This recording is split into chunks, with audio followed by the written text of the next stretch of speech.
Baik, kita lihat ya. Perwakilan 20 ada Vicky dan Indah. 21 ada Farik, Wahyu, ya. Kemudian 22 di sini ada Yusuf, Steven Saputra, kemudian Fadila. 19 ada Hendrik, kemudian Aldi, Husnul Habib, Irfan Kurniawan, dan Andrew Moses ya. Yang lainnya mungkin boleh nyusul ya. Kalau 18 ada Bang Kevin sama Kak Mai ya. Oke, kita mulai aja ya Bu Lupa ya. Baik. Iya.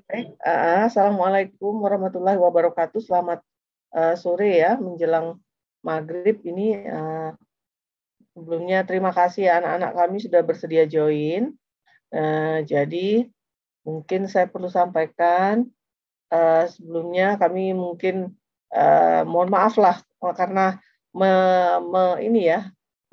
mencatut atau gimana lah istilahnya, memilih beberapa di antara kalian untuk bisa nantinya mewakili mahasiswa dalam pertemuan dengan evaluator IAB yang akan hadir tanggal 27 sampai dengan 29 Oktober yang akan datang. Sesi untuk mahasiswa nanti akan kita informasikan, seingat saya adalah di hari kedua, tanggal 28. Tapi begitu pun nanti kita akan pastikan ya. Nah, pertemuan ini penting, ya. Kenapa? Karena kami ingin nanti anak-anak kami itu bisa menyampaikan informasi yang ya kita harapkan tentunya apa adanya ya, sesuai dengan apa yang kita jalani ya selama di perkuliahan ini, tentunya dengan penekanan-penekanan tertentu ya, supaya apa yang mereka harapkan informasinya itu bisa diperoleh. Nah, jadi mereka tentunya nanti mengundang mahasiswa, tujuannya adalah mau mengkonfirmasi pelaksanaan sistem pembelajaran berbasis OBE yang kita laksanakan. Ya, jadi kalau basis OBE itu kurikulum itu didesain berdasarkan masukan dari pemangku kepentingan. Dalam hal ini adalah kalau orang teknik kimia ya dari bidang industri ya. Jadi mereka itu punya kriteria yang diharapkan bisa kita penuhi melalui proses pembelajaran di teknik kimia. Nah, itulah yang kemudian kita rumuskan sebagai profil lulusan. Ya, jadi tentunya kalian sebenarnya sudah beberapa kali ya mendapatkan informasi tentang profil lulusan. Mungkin tidak hafal. Ada baiknya mulai sekarang nanti coba baca, buka-buka website teknik kimia, di situ ada profil lulusan, ada capaian pembelajaran ya. Nah, mohon mungkin bisa, kalau tidak bisa dihafal katakanlah tapi paham maksudnya ya. Jadi yang kita jadikan profil lulusan adalah calon sarjana teknik kimia yang memiliki tiga hal ya. Yang pertama adalah memiliki kemampuan di bidang ilmu dasar dan teknik kimia ya. Kemudian yang kedua itu mampu belajar sepanjang hayat, dan yang ketiga berkomunikasi secara efektif baik lintas disiplin maupun lintas budaya. Jadi itu tiga hal yang kita harapkan nanti menjadi sesuatu yang melekat lah di mahasiswa yang lulus dari Teknik Kimia Universitas Sumatera Utara. Nah, kemudian ada juga capaian pembelajaran. Nah, capaian pembelajaran kita itu ada 10 ya. Jadi mulai dari menguasai ilmu dasar, kemudian mampu mendesain, kemudian beberapa itu kalian nanti tolong dibaca, dipahami ya. Nah, baru kemudian capaian pembelajaran tadi yang untuk lulusan, ya kadang-kadang disebut juga sebagai tujuan pendidikan program studi atau pendidikan teknik kimia. Itulah yang diturunkan ke capaian pembelajaran mata kuliah. Nah, capaian pembelajaran mata kuliah ini yang disampaikan oleh dosen di kelas. Jadi kalau di awal perkuliahan, ketika menyampaikan kontrak perkuliahan itu disebutkan. Jadi misalnya mata kuliah A ada sekian capaian pembelajaran. Nanti setelah dosen menyampaikan materi terkait itu, biasanya ada pengukuran capaian pembelajaran. Nah, kalau di teknik kimia USU sebenarnya pengukuran capaian pembelajaran tidak mesti dilakukan di jadwal UTS dan UAS saja. Bisa dilakukan pada waktu-waktu tertentu sesuai dengan rencana pembelajaran semester. Ya, jadi misalnya kadang-kadang sudah selesai, misalnya pertemuan 2 kali atau 3 kali, setelah itu selesai materinya, dibuatlah pengukuran capaian pembelajaran. Kalau memang capaian pembelajarannya hanya mengukur materi yang tadi, ya. Tapi ada juga dosen dia suka gabung di UTS karena dia nggak mau repot, atau dia sayang memanfaatkan waktu pertemuan itu untuk untuk ujian, sayang gitu. Jadi dia lebih suka nanti dipadatkannya di UTS. Itu juga diperkenankan. Makanya kita tetap ada jadwal UTS. Nah, atau nanti UTS itu biasanya digunakan untuk mengukur capaian pembelajaran materi yang diselesaikan sebelum UTS. Gitu ya. Nah, tapi intinya kalau di teknik kimia itu bisa dilakukan kapan-kapan saja, tapi didokumentasikan oleh dosen. Jadi nanti ada berita laporan semacam berita acara pengukuran capaian pembelajaran. Nanti dilaporkan ke departemen. Nah, kemudian nilai-nilai yang sudah masuk dari semua pengukuran capaian pembelajaran, itulah yang kemudian direkap, ya, direkap dan itu masuk nanti ke dalam portofolio kelas. Jadi kalian mungkin kalau portofolio kelas itu bisa ceknya diumumkan di website. Ya, di website teknik kimia itu ada. Mungkin coba saya buka ya. Kita sama-sama lihat aja ya, sebentar ya. Saya buka dulu. Barangkali ada yang mungkin nggak pernah buka barangkali ya website teknik kimia. Nah, mohon sekarang mulai dibuka-buka karena banyak informasi sebenarnya yang kita ini ya sampaikan di situ. Ya. Ini. Pak, sudah terlihat semua? Sudah terlihat? Sudah, Bu. Sudah, Bu. Ya. Nah, Sudah, nanti Bu. ini running text yang muncul-muncul ini ada capaian pembelajaran, ada profil lulusan ya. Nah, tapi juga kalau mau lihat itu bisa lihat di sini. Di sini ada di bawah profil ya. Di bawah profil itu ada tentang sejarah pendirian, ada visi misi, ada struktur organisasi, tata nilai bintang, status akreditasi dan sebagainya. Kemudian ada laboratorium ya. Kemudian ada penelitian ya, ini penelitian ini lab-lab penelitian. Kemudian K3 lab, kemudian ada dosen, ada tenaga kependidikan ya. Nah, di bawah pendidikan pengajaran, ini ada yang namanya peraturan ataupun informasi terkait pendaftaran, peraturan akademi, panduan tugas akhir. Tugas akhir ini apa? Mungkin Bang Kevin udah masuk ini ya, yang KP segala macam ya Bang Kevin ya? Sudah, Bu. Udah ada ya? Oke. Penjaminan mutu, ini dokumen-dokumen penjaminan mutu, kemudian informasi tentang kuliah umum dan sebagainya. Nah, ada juga di sini, ada di kurikulum, di sini ada profil lulusan dan capaian pembelajaran.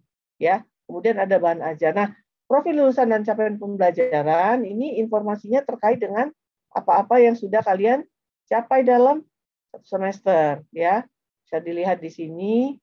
Di sini ada profil lulusan, ada capaian pembelajaran. Nah, profilnya apa? Bisa dibuka ya.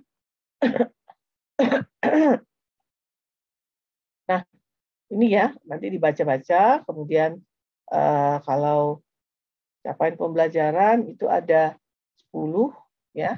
Ada 10. Nanti juga boleh dibaca ya. Ini ada 10. Nah, kemudian di sini ada evaluasi pembelajaran. Nah, evaluasi capaian pembelajaran ini ada yang capaian pembelajaran mata kuliah. Nah, ini terakhir kemarin yang 2021-2022. Ini di sini kalian bisa cek status ya. Diklik itu. Yang kita tampilkan di sini cuman yang portofolio kelas. Jadi pada dasarnya kalau lembar penilaian dosen itu dia ada banyak sheet ya dalam Excel, mulai dari CP1, CP2 dan seterusnya, tapi yang diumumkan ke mahasiswa itu adalah total seperti ini ya. Nah, ini. Jadi ini misalnya kayak ada siapa ya di sini ya? Mungkin nggak ada yang kenal ya. 2020. Oh, 2020 di sini ada ya. Mungkin temannya ini kayak si Abu Hanifah ya. Abu Hanifah ini kalau saya nggak salah udah pindah ini. Makanya dia 0. Tapi contoh misalnya kayak Beatrix ya. Beatrix ini ada CP1 untuk mata kuliah ATK 2, CP1 dengan 4, itu dia ada nilainya nih, ada 78, 70, 69, 66. Nah, rata-rata dia 77. Nah, ini kalau lihat, ini dia sudah memenuhi CP semua. Jadi baik CP1 dia sudah memenuhi, CP2 sudah memenuhi, CP3 sudah, CP4 sudah, seperti itu. Jadi ini info, kalian bisa lihat, kalau dari statistik kelas yang memenuhi CP itu ada 83%. Sisanya itu tidak memenuhi. Ya, contohnya itu seperti ini ya. Nanti kalau misalnya kalian mau cek, inilah info yang masuk kalau terkait dengan capaian pembelajaran. Kalau yang ada di SIA, di portal akademi kalian, itu dia sudah dalam bentuk huruf. Jadi diumumkan seperti itu, dan itu nanti yang di compile masuk ke dalam KHS. Ya, oke. Kemudian ini kelihatan ya? Yang tadi ya? Kelihatan ya? Kelihatan, Bu. Ya, oke. Nah, barangkali itu yang mohon nanti kita sepakati. Jadi kalau nanti kalian diwawancara, tentunya mereka ingin tahu ya, untuk yang angkatan 22, 21, dan 20, ya itu barangkali karena masih kuliah, nanti akan banyak ditanya tentang bagaimana proses pengukuran capaian pembelajaran. Untuk yang angkatan 2022 mungkin belum pernah, atau mungkin udah pernah sekali ya, nanti disampaikan saja. Dan untuk 2022 kurikulumnya adalah kurikulum MBKM ya, jadi memang berbeda dengan yang abang dan kakak, tapi tetap OBE. Sementara yang 20 dan 21 itu sudah melakukan beberapa kali pengukuran capaian pembelajaran, boleh saja nanti diceritakan bagaimana sistemnya. Jadi ada yang ujian, ada yang tugas, ya, ada yang tugas mandiri, ada yang tugas berkelompok ya, ada yang sistemnya itu memberikan case study ya, jadi bergantung kepada mata kuliah masing-masing. Nah, sementara untuk yang 19 yang sudah hadir ada beberapa di sini ya, abang dan kakak. Nanti kita berharap bisa menyampaikan yang spesifik khusus untuk tugas akhir. Jadi ada yang sudah mulai kerja praktek, kemudian ada yang sudah mulai penelitian ya. Kemudian kan ada juga yang saya nggak tahu ini ada di antara kalian yang barangkali sudah dapat kelompok ya, tapi kelihatannya belum ya. Pak Bambang itu belum lapor sama sekali dengan saya, cuma saya nggak tahu apakah sudah ada pembagian skripsi, kelompok skripsi di angkatan 19. Nah, tapi nanti mungkin bisa disampaikan bahwa pelaksanaan kerja praktek itu kan mekanismenya seperti apa ya, pengajuan tempat, bikin proposal, kemudian mengajukan permohonan supaya dibuatkan surat pengantar, ketika sudah diterima berangkat, dan di sana dapat penugasan seperti apa. Jadi yang pasti di sana tentunya penugasannya adalah terkait dengan bidang teknik kimia ya. Barangkali mungkin nanti bisa diberikan contoh. Di sini yang sudah KP di sini siapa ya? Barangkali ada yang bisa sharing nggak? Sudah dapat tugas khusus seperti apa? Izin Bu, saya Bu. Ya, coba Aldi gimana? Nah, kalau dari Aldi sendiri, kemarin KP di Semen Padang itu mendapatkan tugas khusus analisis neraca energi dan neraca massa pada unit Romil, Bu. Jadi pada unit penggilingan semennya, Bu, itu. Nah, oke. Nanti mungkin bisa diceritakan, dan bahwa tugasnya sudah sesuai dengan capstone design. Nah, jadi selain itu ada lagi mata kuliah yang mengarah ke capstone design. Kalian perlu tahu juga ya. Bahkan untuk anak-anak kami yang masih angkatan 22 ya, 22 dengan 21 ya. Jadi kita mata kuliah capstone design itu maksudnya adalah mata kuliah yang pemuncak mengarah kepada desain akhir skripsi kita, yaitu rancangan pabrik. Ya, jadi mata kuliahnya itu antara lain adalah mata kuliah yang berkaitan dengan operasi teknik kimia. Contoh proses mekanikal di mata kuliah mekanikal fluida partikel ya. Di situ belajar aliran fluida, transportasi fluida ya, kemudian ada juga perpindahan panas ya. Jadi ada kalau belajar di perpindahan panas kan belajar merancang HE ya. Kalau misalnya di aliran fluida mendesain pompa misalnya, kemudian juga ada juga belajar sedimentasi, waktu pengendapan dan sebagainya. Nah, kemudian mata kuliah pemisahan 1 dan 2. Jadi ada mendesain absorpsi, distilasi, kemudian ada proses pengeringan ya. Nah, itu adalah mata kuliah capstone desain. Begitu juga dengan reaktor. Kemudian mata kuliah capstone yang lain adalah berkaitan sama perancangan proses ya. Kemudian perancangan produk itu saya kurang yakin, tapi mungkin bisa karena biasanya capstone itu kepada perancangan itu proses. Kemudian nanti neraca massa dan neraca energi ya. Nah, itu merupakan mata kuliah yang nantinya mengarah kepada perancangan. Perancangan alat juga ya, perancangan alat untuk merancang tangki ya dan sebagainya. Nah, kemudian nanti kalian tentunya akan ditanya juga sejauh mana mendesainnya gitu ya.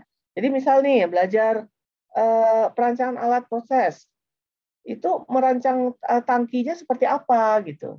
Tahapannya bagaimana, atau misalnya pemisahan, apa yang dihitung, apa yang didesain dari kolom distilasi ya.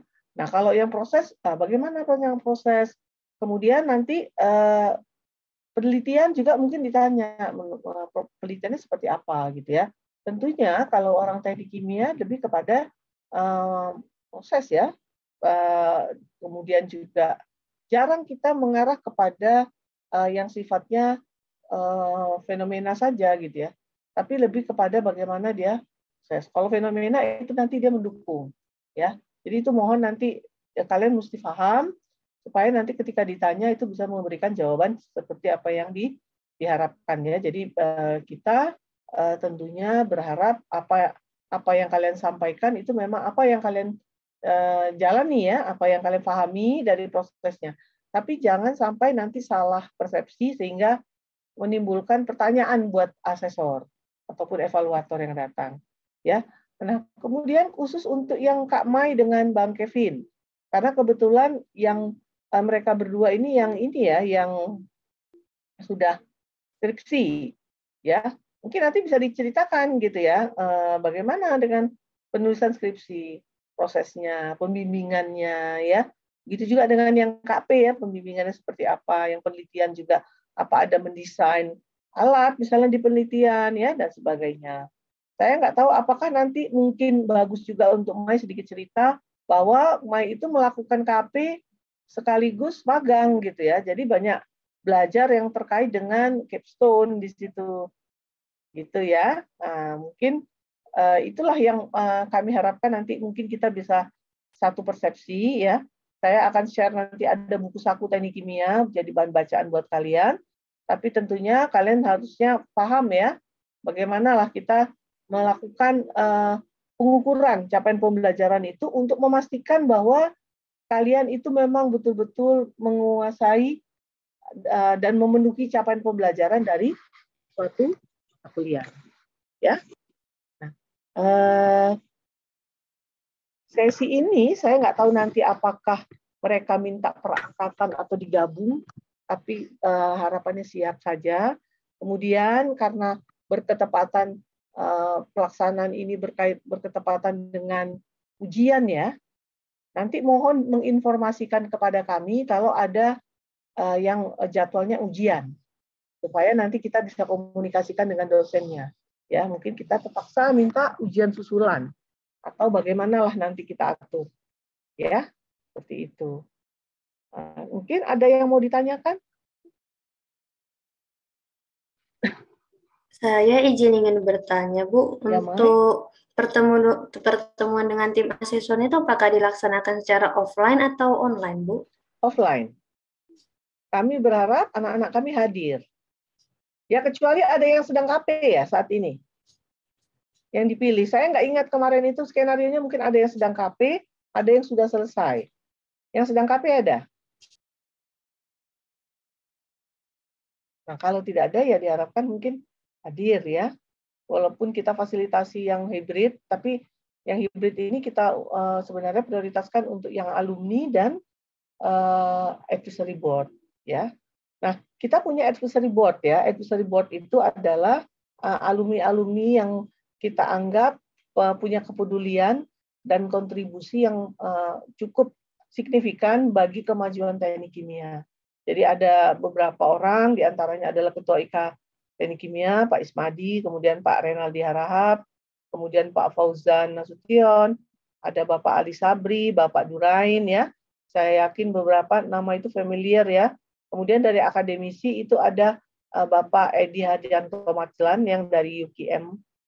Kemudian ada dari pemerintahan itu Bapak Effendi Manurung ya. Dan ada beberapa nama-nama yang lain. Nanti barangkali kita share, Bu Ulfa boleh bantu saya nanti share juga ya Bu ya, SK yang advisory board. Jadi biar anak-anak juga tahu ya.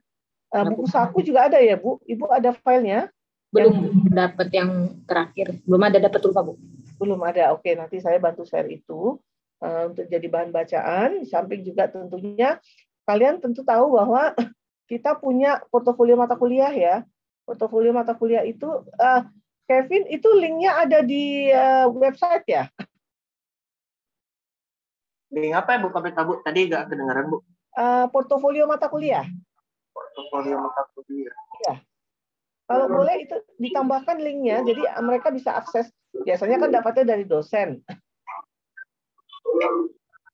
Belum ada ya? Belum ada Bu portofolio Bu. Kevin, boleh nanti minta tolong langsung aja kontak Kak Sally ya. Atau Kak Isti ya, karena nanti saya lupa kirim ke Kevin. Mohon itu nanti bisa ditautkan. Ya. Oke. Oke. Kemudian hal lain barangkali nanti itu akan banyak juga ditanya tentang fasilitas di lab dan pelaksanaan praktikum. Jadi untuk angkatan 19, kemudian 20, 21 dan 22 mungkin sudah offline ya. Sampai dengan 21 kan kebanyakan praktikum yang berjalan yang lalu itu adalah di secara online ya, mungkin ya. Nanti diceritakan saja bahwa kita sudah membuat modul-modul apa ya, virtual lab ya. Meskipun sederhana tapi tetap ada responsi dengan dosen juga dengan asisten. Kemudian pelaksanaannya bagaimana? Nah, memang kita mesti akui mungkin agak berbeda ya kalau offline dan online ya kalau praktikum. Tapi sejauh ini ya dianggap sudah cukup memadai ya daripada tidak ada proses sama sekali di masa pandemi. Nah sekarang kan sudah mulai offline ya praktikum. Nanti mohon disampaikan juga bahwa memang kita punya keterbatasan dalam hal fasilitas, tetapi sudah dibuat juga pengaturan dalam hal schedule pelaksanaan praktikum sehingga diharapkan itu masih memadai ya untuk mahasiswa dalam mencapai capaian pembelajaran yang sudah ditetapkan ya di mata kuliah. Kan ada mata kuliah tertentu yang memang ada CP praktikumnya ya, seperti itu. Dan bahwa kalau tidak lulus praktikum maka otomatis mata kuliah tidak lulus. Tapi kalau lulus praktikum, mata kuliahnya mungkin ada CP beberapa CP-nya tidak lulus, ya dia mau tidak mau dia harus mengulang mata kuliah tapi tidak perlu mengulang praktikum. Ya, jadi itu mohon nanti disampaikan. Kemudian juga terkait dengan tentunya bahwa kita punya laboran, kita juga punya asisten mahasiswa ya yang kita latih ya tentunya untuk bisa membantu memfasilitasi pelaksanaan praktikum di laboratorium. Dan kita jamin bahwa apa yang dijadikan target untuk capaian pembelajaran di laboratorium itu sudah bisa dicapai ya. Mungkin itu yang perlu kita sama-sama sepakat ya. Jadi supaya jangan nanti ada perbedaan persepsi di antara kita ya. Dan bahwa ini proses ini penting sekali karena nanti mereka akan mendata ya, mungkin banyak terkait fasilitas di lab ya. Kalian tentunya paham beberapa peralatan kita, mungkin untuk beberapa lab seperti KA, Kimfis, kemudian KO ya, mikro juga secara modul itu sebenarnya tidak ada masalah ya, PIK juga ya. Yang jadi masalah ini kan OTK ya. Tapi kan sejauh ini segala modulnya juga sudah berjalan ya dengan kreasi daripada kepala lab ya dan abang dan kakak asisten. Artinya tujuan pembelajaran untuk capstone di OTK itu sebenarnya sudah terpenuhi. Hanya saja mungkin ada beberapa fasilitas yang sedang rusak ya. Nah, tapi kami sudah upayakan untuk diperbaiki. Jadi seperti lemari asam itu di semua lab sudah bisa digunakan. Jadi sekarang semua sudah oke dan pemanfaatannya itu sharing istilahnya. Jadi untuk lemari asam di PIK itu sharing dengan OTK. Untuk lemari asam di penelitian sharing dengan yang ada di KA.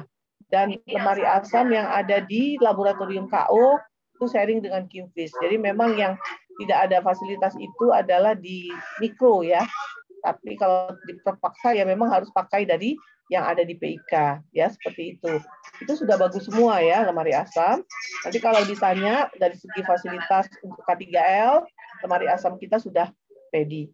Kemudian kita juga sudah lengkapi semua lab itu dengan safety shower dan eye wash, serta juga ada chemical spill ya. Jadi itu semua sudah dilengkapi, begitu juga dengan APAR. Nah, APAR kita itu ada 2 jenis ya.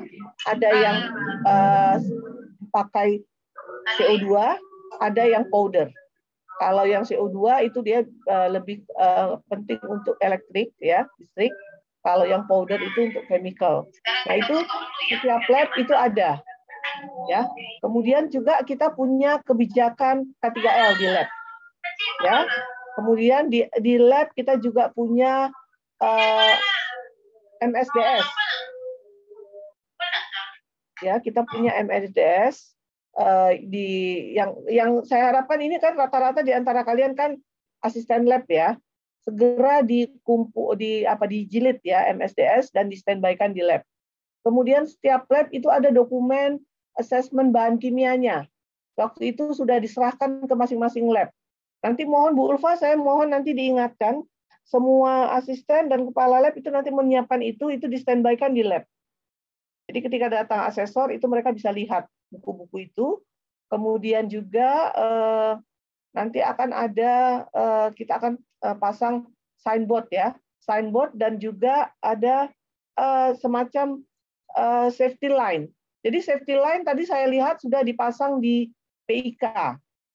Saya nggak tahu di OTK apakah sudah belum atau nanti semua lab itu akan diperbarui. Sebenarnya itu sudah ada, tapi kan dengan dengan jalannya waktu dia sudah banyak yang rusak ya. Nah itu nanti akan diperbarui. Kemudian juga kita juga merantai semua tabung gas, ya kita merantai semua tabung gas dan di lab itu nanti ada signboard, ya ada signboard untuk K3L. Jadi mohon barangkali nanti semua kita punya informasi yang sama ya bahwa kita sudah berupaya melengkapi lab kita dengan K3 ya supaya sesuai dengan standar. Nah simulasi untuk K3 itu dulu pernah dilakukan ketika mau masuk ke lab. Jadi ada semacam safety induction. Saya pernah minta ke asisten lab untuk melakukan safety induction sebelum pelaksanaan praktikum dijalankan. Kemudian di lab itu sudah ada fire alarm, ya, terutama di lab KA, kemudian penelitian KO, Kimfis. Kalau PIK, OTK itu memang belum. Nah, kendalanya adalah karena mereka gedungnya akan direnovasi. Jadi universitas belum mau investasi di situ. Tapi lab yang lain itu sudah oke. Jadi sudah ada, kita sudah punya instalasi pemadam kebakaran untuk 4 lab tadi, ya. Kita sudah punya groundwater tank khusus untuk itu. Kemudian kita punya bak netralisasi ya, tapi tidak bisa kita katakan sebagai IPAL karena dia hanya fungsinya netralisasi, tapi saya nanti akan coba kembangkan itu juga ada proses biologis. Nah, bak netralisasi ini untuk mengolah limbah cair dari laboratorium yang non B3. yang bukan dimasukkan di jerigen. Nah, untuk limbah yang ada di jerigen itu nanti akan dimasukkan ke dalam kita punya gudang bahan kimia dan gudang pengumpulan limbah B3 sementara. Nah, itu nanti dimasukkan ke situ. Dan bahan-bahan kimia saat ini masih di lab masing-masing, tapi akan kita tertibkan, kita akan buat gudang bahan kimia terpadu. Nanti hanya bahan kimia tertentu yang dipakai untuk praktikum yang ada di lab. Semua mahasiswa penelitian kalau mau minta bahan kimia harus ke gudang bahan kimia.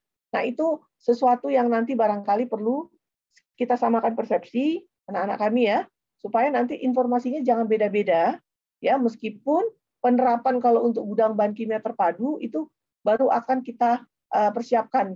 Jadi bangunannya sudah ada, tapi kita akan siapkan sistemnya. Sementara bahan kimia masih di lab. Ya. Tapi untuk B3 itu sudah bisa nanti diserahkan ke laboratorium, dan untuk pengoperasian bak netralisasi itu akan segera kita jalankan. Ya. Nah, itu hal-hal yang ingin kami sampaikan.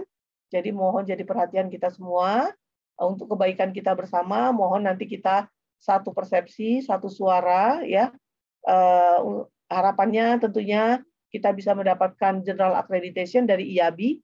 Ini nanti untuk kalian juga, ya, karena nanti angkatan pertama yang akan merasakan manfaat ini tentunya adalah lulusan 2017 dan 2018 ini yang akan segera, ya. Kalau yang sudah lewat itu mereka dapat unggul saja.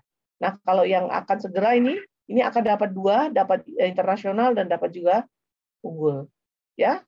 Jadi mohon bantuannya, sama-sama kita nanti mensukseskan acara visitasi ya daripada evaluator IABI. Nah, evaluator IABI perlu saya sampaikan nanti yang hadir adalah 3 orang. Satu itu Bapak Misri Gozan, itu dari UI.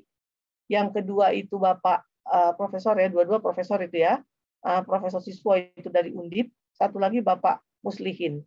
Bapak Muslihin ini dari UGM. Jadi kalian bisa lihat, saya tidak tahu pertimbangannya apa, tapi untuk USU kita dapat asesor yang dari 3 universitas top ya di Indonesia, teknik kimia, di bidang teknik kimia. Jadi ini nggak main-main penilaiannya, kita butuh kompak ya, satu suara, satu persepsi untuk sama-sama bisa meraih General Akreditasi. Nah, kami juga nanti akan butuh bantuan kalian ya, untuk kita sama-sama nanti membenahi sedikit lagi apa-apa yang perlu dibenahi di lab.